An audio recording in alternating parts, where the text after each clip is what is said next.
হয়েছে, নিপীড়িত হয়েছে এবং গুমের সংখ্যা এখানে বলা হচ্ছে সম্ভাব্য ৩,৫০০-এর অধিক, বিচার বহির্ভূত হত্যাকাণ্ড ৩,০০০-এরও অধিক এবং পুলিশি হেফাজতে মৃত্যু ৫০০-রও অধিক এবং পঙ্গুত্ব বরণ করেছে। সেটার কোনো আসলে নির্দিষ্ট নির্ভরযোগ্য স্ট্যাটিস্টিক পাওয়া সম্ভব না, এটা অনেক হবে।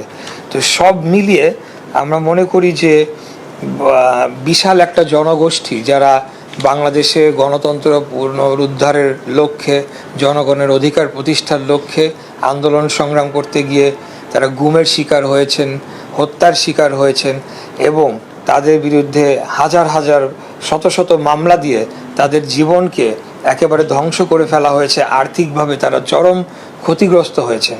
তাদের জন্য অবশ্যই আমাদের কিছু করা উচিত, কারণ তারাই আজকের জুলাইয়ের যে ২৪-এর যে গণ অভ্যুত্থান হয়েছে সেটার যে প্রেক্ষাপট সেটা তারা রচনা করেছেন। তাদের রক্তাক্ত পাটাতনের ওপর দিয়েই কিন্তু আজকে আমরা এই আন্দোলনকে সফল করেছি। তাই আমি মনে করি যে তাদেরকে তাদের ওয়েলফেয়ার এবং তাদের সার্বিক বিষয়গুলা, বিশেষ করে তাদের যারা সন্তানরা রয়েছে, যারা অনেক ছোট ছিল, আমি যেই ছাত্রনেতাদের কথা বলছি গুম হয়ে গিয়েছে, তারা কিন্তু ২০১৪ সালের ডিসেম্বর মাসে গুম হয়ে যায়।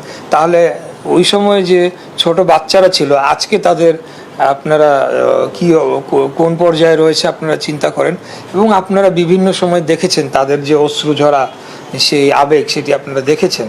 তো যাই হোক, এই বিষয়গুলোকে দেখভাল করার জন্যে আমি প্রস্তাব করব গুম, নির্যাতন ও রাষ্ট্রীয় নিপীড়ন পুনর্বাসন অধিদপ্তর নামে মুক্তিযুদ্ধ বিষয়ক মন্ত্রণালয়ের অধীনে আরেকটি এই একই রূপে একটি অধিদপ্তর গঠন করা হোক।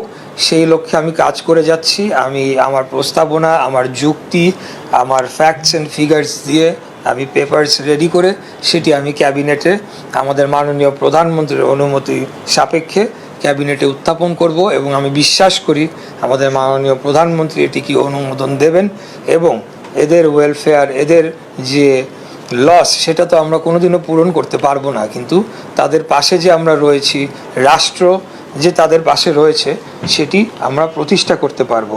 এখানে একটা জিনিস একটু উল্লেখ করে দিতে চাই যে এইটার প্রেক্ষাপটটা কি।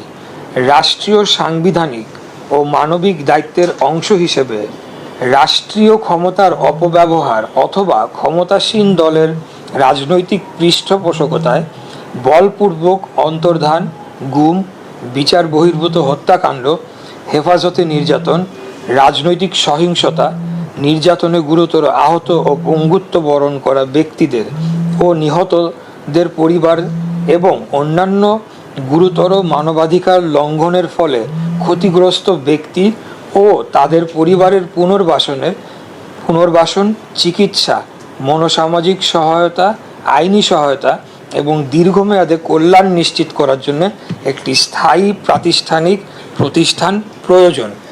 কারণ এখন এটার কোনো সেন্ট্রাল ডেটাবেস নেই।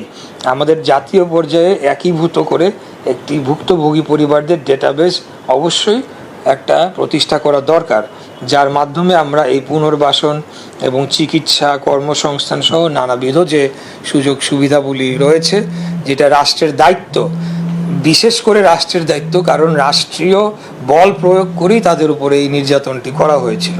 তাই এই প্রস্তাবটি আমি আগামী দিনে রাখবো।